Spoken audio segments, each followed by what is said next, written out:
നമസ്കാരം. നമുക്ക് അടുത്ത പത്രം നോക്കാം. മാതൃഭൂമി. ഇതാണ് ഇന്നത്തെ മാതൃഭൂമിയുടെ ഫ്രണ്ട് പേജ്. പ്രധാന തലക്കെട്ട് എന്ന് പറയുന്നത് കടുപ്പിച്ച് മോദി എന്നുള്ളതാണ്. ഇന്നലെ പാർലമെന്റില് രാഹുലിന്റെ പ്രസംഗത്തിനുള്ള മറുപടി എന്നുള്ള രീതിയിലാണ് നരേന്ദ്രമോദിയുടെ ഈ പ്രസംഗം. അതാണ് കടുപ്പിച്ച് മോദി എന്ന് പറയുന്നത്. ഇന്നലെ മാതൃഭൂമി നന്ദി രാഹുൽ എന്നുള്ളതായിരുന്നു. അതായത് ഇന്നലെ മാതൃഭൂമി ആഘോഷിക്കുകയായിരുന്നു രാഹുലിന്റെ പ്രസംഗം. നന്ദി രാഹുൽ. ഈ ഒരു തലക്കെട്ട് കണ്ടിട്ടാണ് ഇന്നത്തെ ഫേസ്ബുക്കില് പ്രശസ്ത മാധ്യമ പ്രവർത്തകൻ ആകാശവാണിയുടെ മുൻ സ്റ്റേഷൻ ഡയറക്ടർ, അസിസ്റ്റന്റ് സ്റ്റേഷൻ ഡയറക്ടറായ നമ്മുടെ ഡി പ്രദീപ് കുമാർ എഴുതിയിരുന്നു, ഈ നന്ദി രാഹുൽ എന്ന് പത്രാധിപര് രാഹുലിനെ മെയിൽ അയച്ചാൽ മതി, അല്ലെങ്കിൽ കത്തയച്ചാൽ മതി, അതല്ലാതെ പത്രത്തിൽ ഇങ്ങനെ നന്ദി രാഹുലിനോട് നന്ദി പത്രത്തിൽ അങ്ങനെ പറയേണ്ട എന്ന് പറഞ്ഞിരുന്നു. DPKനോട് എനിക്ക് പറയാനുള്ളത്, പത്രത്തില് പഴയ പത്രമൊന്നും അല്ല, ഇപ്പം പത്രങ്ങളൊക്കെ മാറിയല്ലോ. അപ്പൊ എല്ലാ പത്രങ്ങൾക്കും ഓരോ പത്രത്തിനും ഓരോ പത്രത്തിൻ്റെതായ രീതികളുണ്ട്, ഓരോ പത്രത്തിൻ്റെതായ നിലപാടുകളുണ്ട്. അതുകൊണ്ടൊക്കെ തന്നെയാണ് ഇങ്ങനെയൊക്കെ സംഭവിക്കുന്നത്. അപ്പൊ ഇന്നലെ നന്ദി രാഹുൽ എന്ന് മാതൃഭൂമി പറഞ്ഞ പോലെ ഇന്ന് മാതൃഭൂമി പറയുന്നു നന്ദി മോദി എന്നാണ് പറയേണ്ടത്. അതിന് നന്ദി മോദി എന്നല്ല പറയുന്നത്, കടുപ്പിച്ച് മോദി. രാഹുലിനോട് കടുപ്പിച്ച് മോദി നിലപാട് വ്യക്തമാക്കുന്നു. ഇനി എന്തൊക്കെയാണ് മോദി പറഞ്ഞതെന്ന് വളരെ വിശദമായി തന്നെ കൊടുത്തിട്ടുണ്ട്. ഹിന്ദുക്കളെ അവഹേളിക്കുന്നത് ഫാഷനായി കരുതുന്നവരാണ് കോൺഗ്രസുകാരെന്ന് രാഹുലിന്റെ ഹിന്ദു പരാമർശം സൂചിപ്പിച്ച് മോദി പറഞ്ഞു. ഇങ്ങനെയാണ് CP ഹർഷന്റെ സ്റ്റോറിയിലുള്ളത്. ദേവീദേവന്മാരെ അപമാനിക്കുന്നത് രാജ്യത്തെ 140 കോടി വരുന്ന ജനങ്ങളോടുള്ള അവഹേളനമാണ്. അടിയന്തരാവസ്ഥയിലെ അടിച്ചമർത്തൽ, രാജ്യസുരക്ഷ, കോൺഗ്രസ് സർക്കാരുകളുടെ കാലത്തെ അഴിമതി ആരോപണങ്ങൾ എന്നിങ്ങനെയുള്ള വിഷയങ്ങളും മോദി എടുത്തു പറഞ്ഞു. അപ്പൊ രാഹുലിന്റെ പ്രസംഗത്തിന്റെ മുനയൊടിച്ചുകൊണ്ട്, അല്ലെങ്കിൽ രാഹുലിന്റെ എല്ലാ ആരോപണങ്ങൾക്കും മറുപടി പറഞ്ഞുകൊണ്ട്, രാഹുലിനെ ആക്ഷേപിച്ചുകൊണ്ട്, പരിഹസിച്ചുകൊണ്ട്, വിമർശിച്ചുകൊണ്ട്, ആകെ രാഹുലിന്റെ ഇന്നത്തെ പ്രസംഗത്തിന്റെ എല്ലാ ശോഭയും മാധ്യമങ്ങളൊക്കെ ഇതെന്തോ ഭയങ്കര സംഭവം എന്നുള്ള രീതിയിലായിരുന്നു രാഹുലിന്റെ പ്രസംഗത്തെ ആഘോഷിച്ചത്. പക്ഷെ മോദി സ്വതസിദ്ധമായ ശൈലിയിൽ രാഹുലിനെ കണക്കിന് മറുപടി പറഞ്ഞു. അപ്പൊ അത് വലിയ പ്രശ്നങ്ങളൊന്നും ഇല്ലാതെ വളരെ നിഷ്പക്ഷമായി തന്നെ മാതൃഭൂമി വാർത്ത കൊടുത്തിട്ടുണ്ട്. കഴിഞ്ഞ ദിവസം സഭ കണ്ടത് ബാലബുദ്ധിയുടെ വിലാപം. നരേന്ദ്രമോദി വളരെ രസകരമായിട്ടായിരുന്നു ഈ രാഹുലിന്റെ പ്രസംഗത്തെ ആക്ഷേപിച്ചത്, അല്ലെങ്കിൽ പരിഹസിച്ചത്. അതായത് 99 മാർക്ക് വാങ്ങുന്ന കുട്ടി ആഘോഷിക്കുകയാണ്. 100-ലല്ല 99 മാർക്ക് വാങ്ങിയത്. ഇത് 543-ലാണ് 99 എന്ന ഓർമ്മ വേണം എന്നാണ് മോദി കഴിഞ്ഞ ദിവസം പറഞ്ഞിരുന്നത്. പിന്നെ ഈ ഒന്നാം പേജിൽ തന്നെ നമ്മുടെ UPയിലെ ആ ദുരന്തം, UPയിൽ തെക്കിലും തിരക്കിലും 116 മരണം എന്നുള്ളത്, അതും അങ്ങനെ ഈ ഒരു സാധാരണ മരണം ആഘോഷിക്കുന്ന ഒരു മോശം പ്രവണതയൊന്നും മാതൃഭൂമി കാണിച്ചിട്ടില്ല. വളരെ ഒതുക്കിയിട്ട് ഈ ഒരു വാർത്ത കൊടുത്തിട്ടുണ്ട്. ഫോട്ടോ എനിക്ക് തോന്നുന്നു, ആ മൃതദേഹങ്ങൾ ഇങ്ങനെ അട്ടിക്കട്ടിന്റെ ഫോട്ടോകള് അവർ കാല് മാത്രം കാണിച്ചുകൊണ്ടുള്ള നമ്മുടെ മനസ്സിൽ വളരെയേറെ ദുഃഖമുണർത്തുന്ന ഒരു ചിത്രം. ഇത്തരത്തിലുള്ള ദുരന്തങ്ങൾ ഉണ്ടാകുമ്പോൾ ഇങ്ങനെയുള്ള ചിത്രങ്ങൾ കൊടുക്കുന്നതാണ് നല്ലത് എന്നാണ് എനിക്ക് തോന്നുന്നത്. കാരണം കൂടുതൽ പ്രകടമാകാതെ, പക്ഷെ അതിൽ നിന്ന് ആ ഫോട്ടോ കാണുമ്പോൾ അതിന്റെ ഒരു ഭീകരത നമുക്ക് ദൃശ്യമാകുന്ന തരത്തിലുള്ള ഒരു ഫോട്ടോ സഹിതമാണ് വാർത്ത കൊടുത്തിട്ടുള്ളത്. ആ ഫോട്ടോ എന്താന്ന് വെച്ചാൽ, UPയിലെ ഹാത്രസിൽ സത്സംഗത്തിനിടെ തിക്കിലും തിരക്കിലും പെട്ടവരുടെ മൃതദേഹങ്ങൾ സിക്കന്ദ്ര റാവുവിൽ ബസ്സിൽ കിടത്തിയിരിക്കുന്ന ആ ഒരു മൃതദേഹങ്ങളുടെ കാൽപാദങ്ങൾ മാത്രം കാണുന്ന ഒരു ഫോട്ടോ സഹിതം അത് കൊടുത്തിരിക്കുന്നു. പിന്നീട് മോദിയുടെ ഈ പ്രസംഗം.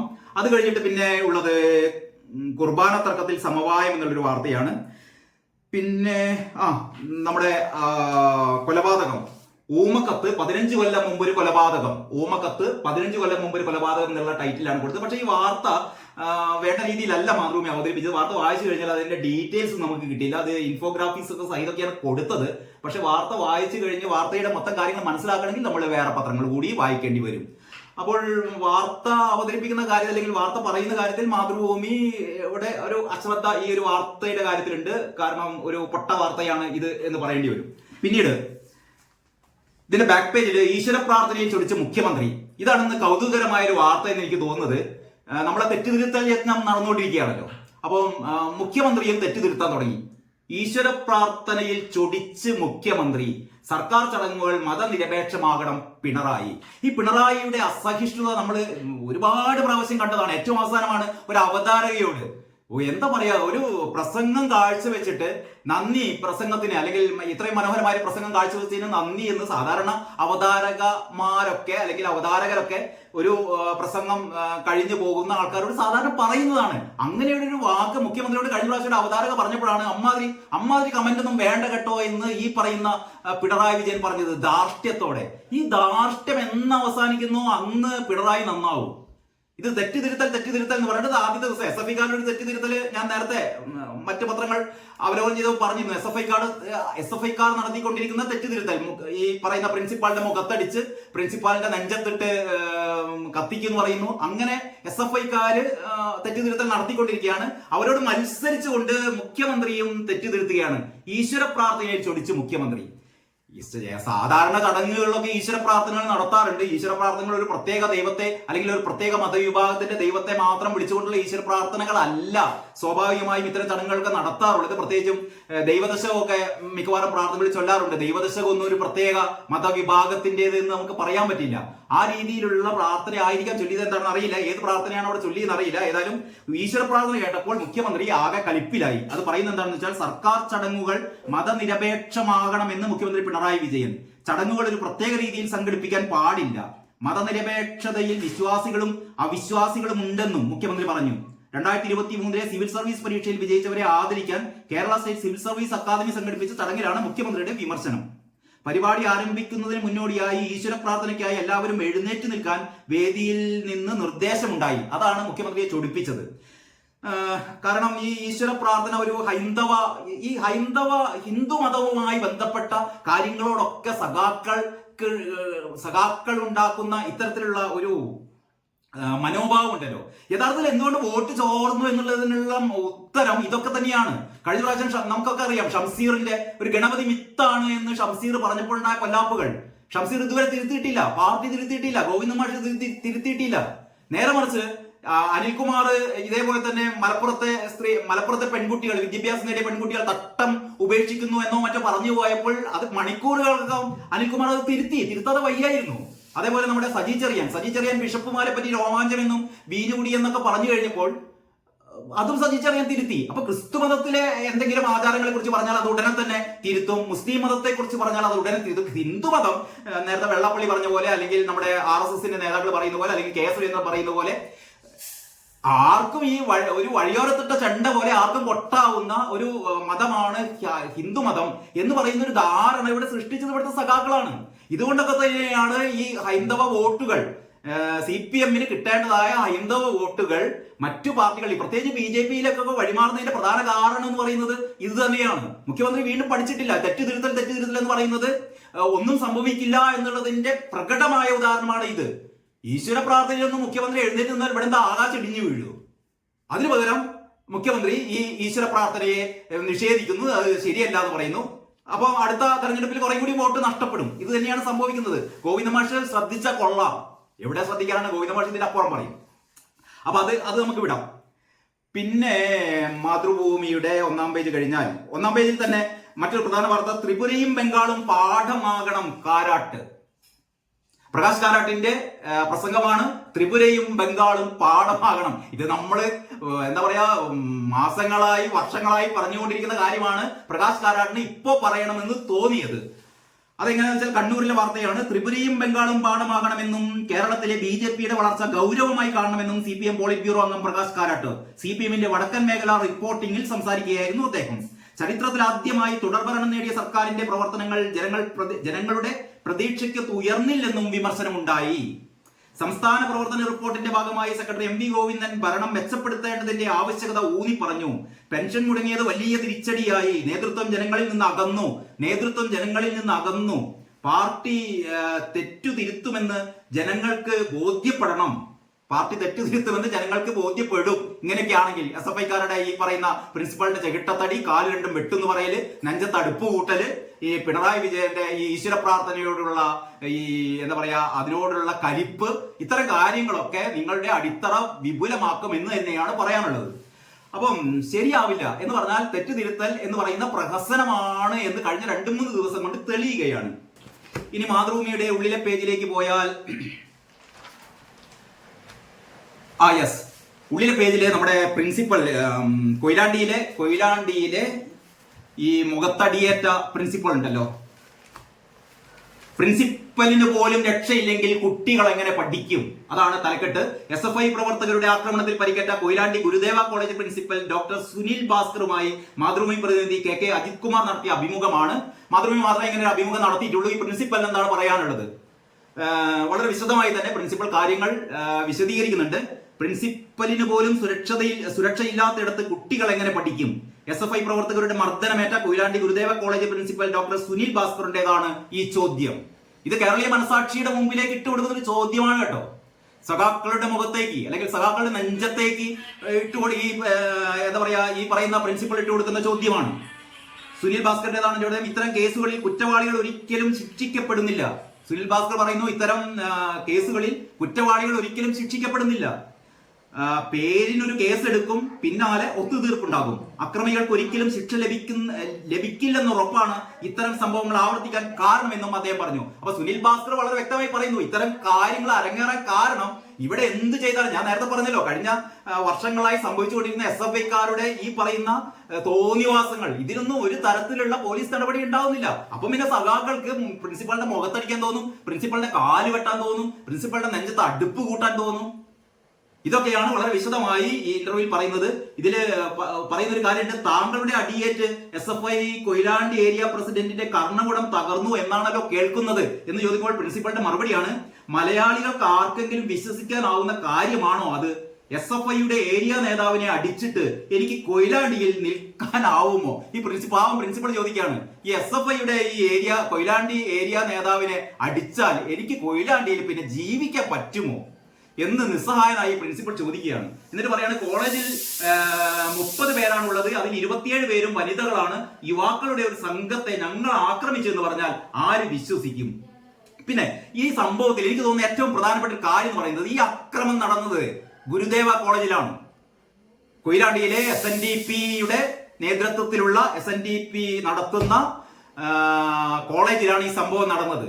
ഈ സംഭവത്തിന് പിന്നിൽ തീർച്ചയായും SNDPയോടുള്ള, ശ്രീനാരായണീയരോടുള്ള, വെള്ളാപ്പള്ളി നടേശനോടുള്ള, നമ്മുടെ BDJSനോടുള്ള ഒക്കെയുള്ള ഒരു കലിപ്പ് SFIക്കാരിലൂടെ CPM തീർത്തതാവണം എന്നാണ് എനിക്ക് തോന്നുന്നത്. കാരണം വെള്ളാപ്പള്ളി നടേശന്റെ ഈ അടുത്ത കാലത്തുണ്ടായ ചില നിലപാടുകൾ ഒട്ടും നമ്മുടെ ഈ CPMകാരുടെ വിചാരം അല്ലെങ്കിൽ സഖാക്കളുടെ വിചാരം എല്ലാ കാലവും ഇങ്ങനെ വിറക് വെട്ടി വെള്ളം കോരി ഈ ഈഴവ സമൂഹം ഞങ്ങളുടെ വോട്ട് ബാങ്കായി നിലനിൽക്കുമെന്നാണ്. അതല്ല എന്ന് മനസ്സിലായി കഴിഞ്ഞപ്പോൾ ഈ ലീഗിനോടുള്ള സമീപനം നമുക്കറിയാലോ.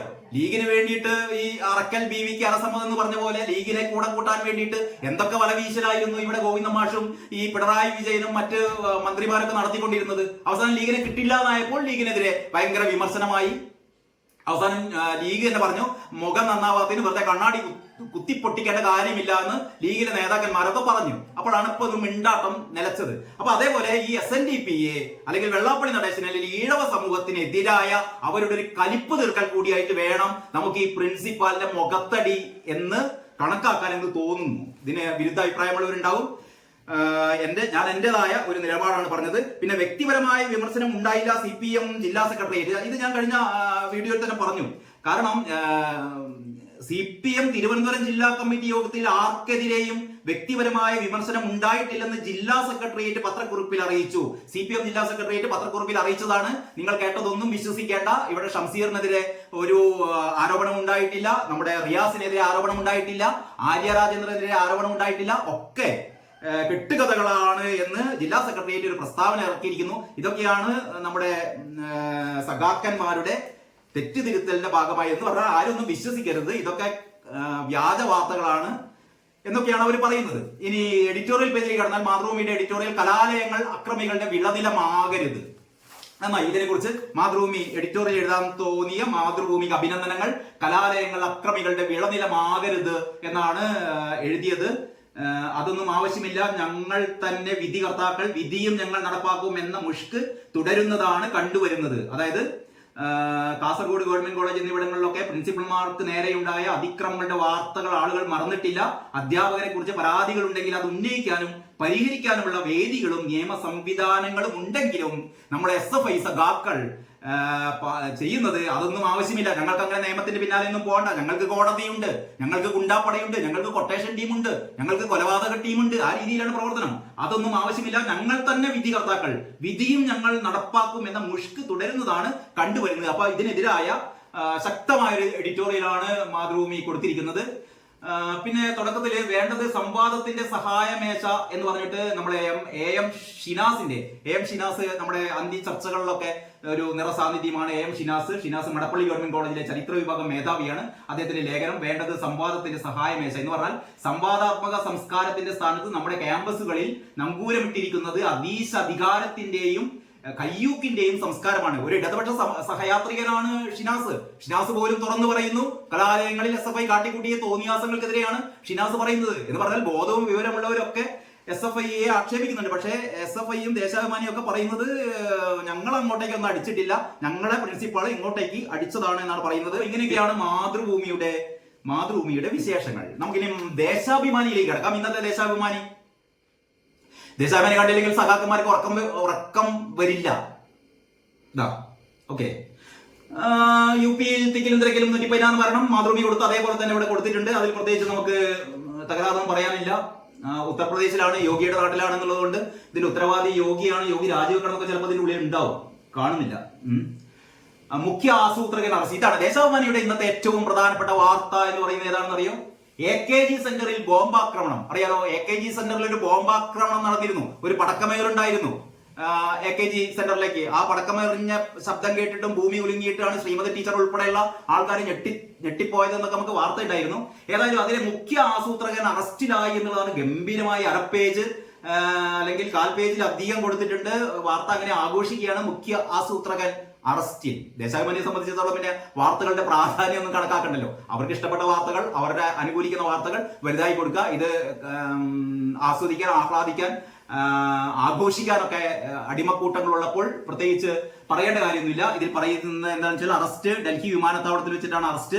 2 വർഷമായി വിദേശത്ത് ഒളിവിലായിരുന്നു. K സുധാകരന്റെ അടുത്തറിയായി. അതാണ് മറ്റൊന്ന് ഏറ്റവും പ്രധാനപ്പെട്ട കാര്യം. പേജ് 5 സൂത്രധാരൻ സുധാകരന്റെ അനുയായി. അപ്പൊ ഇനി സുധാകരന്റെ മേക്കിട്ട് കയറാം. പിന്നെ 15 വർഷം മുമ്പ് കാണാതായ യുവതിയുടെ മൃതദേഹാവശിഷ്ടം സെപ്റ്റിക് ടാങ്കിൽ. ആ വാർത്തയുണ്ട്. അങ്ങനെ 3 വാർത്തകളാണ് ദേശാഭിമാനി 1-ാം പേജിൽ കൊടുത്തത്. പിന്നെ ഇതില് ദേശാഭിമാനി മോദിയുടെ വാർത്ത അല്ലെങ്കിൽ മോദിയുടെ പ്രസംഗം എങ്ങനെയാണ് കൊടുത്തത് ഞാൻ കുറെ നോക്കി, അവസാനം കണ്ടു. അന്വേഷിക്കുവിൻ കണ്ടെത്തുമെന്നാണല്ലോ. അതാ ഉള്ളിലെ പേജിൽ പാർലമെന്റിലും വർഗീയത പറഞ്ഞ് പ്രധാനമന്ത്രി.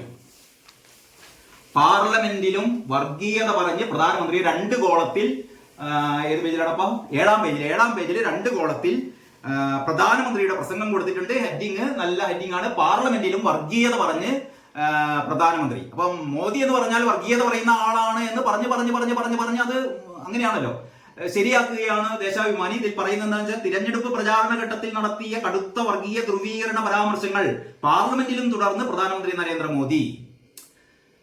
പതിവ് പോലെ രാഹുലിന്റെ പരാമർശങ്ങൾ രേഖകളിൽ നിന്ന് നീക്കി എന്ന് ചെറുതായിട്ട് ഒരു 2 കോളം കൊടുത്തിട്ടുണ്ട്. രാഹുലിന്റെ പരാമർശം ഇന്നലെ രാഹുലിന്റെ ഒരു പ്രസംഗവും ദേശാഭിമാനി കൊടുത്തിട്ടില്ല. ദേശാഭിമാനി ആകെ ആശയക്കുഴപ്പത്തിലാണ്. കാരണം രാഹുലിനെ എങ്ങനെയാണ് അനുകൂലിക്കുക?